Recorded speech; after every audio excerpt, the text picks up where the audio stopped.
ভাইয়া এই চকলেটগুলো আপুর জন্য, আপু অনেক পছন্দ করে। আমি যে দিয়েছি সেটা কিন্তু বলবেন না। কেন? তুমি তোমার আপুকে দিচ্ছ, এটা বলতে সমস্যা কোথায়?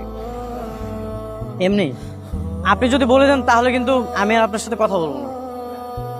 আই রে শালা বাবু, বোনের সাথে এত রাগ অভিমান কিসের? আচ্ছা ঠিক আছে, আমি বলবো না।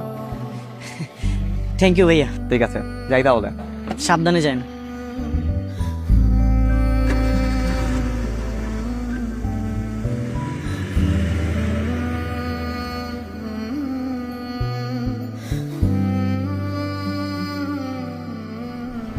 ইরা, তোমার কি জ্বর কমেছে?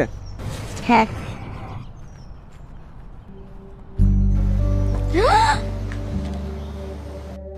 এই চকলেট তুমি কোথায় পেলে? ইমনের সাথে দেখা হয়েছিল তোমার? ইমন? ইমনের সঙ্গে কেন আমার দেখা হবে?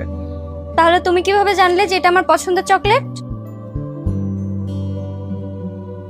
তুমি আমার একমাত্র বউ, আর তোমার পছন্দের খোঁজখবর আমি রাখবো না, সেটা কি হতে পারে? তুমি আমাকে মিথ্যা বলছো। আরে, তোমার যদি আমাকে বিশ্বাস না হয় তুমি ইমনকে ফোন দিয়ে জিজ্ঞাসা করো।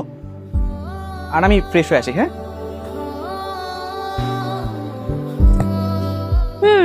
এটা তোরই কাজ, আমি জানি।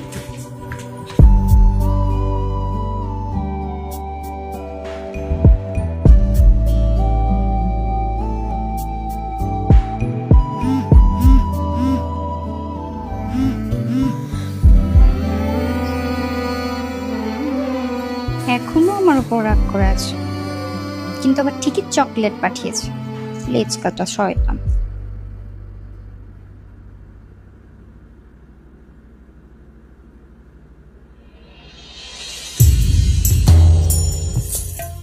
তুই কি আমার ফোন দিবি না? না, ফোন দিব না। ও যদি আর একবার ফোন দেয় তাহলে রিসিভ করব।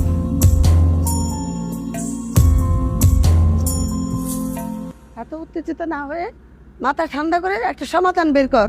কেন মা? আমি কেন মাথা ঠান্ডা রাখবো? রাস্তাঘাটে বখাটেরা আমার বোনকে ডিস্টার্ব করবো, আমি মাথা ঠান্ডা রাখবো? থাক ভাইয়া, আমি না হয় কালকে থেকে অন্য পথ দিয়ে আসা যাওয়া করবো। কেন?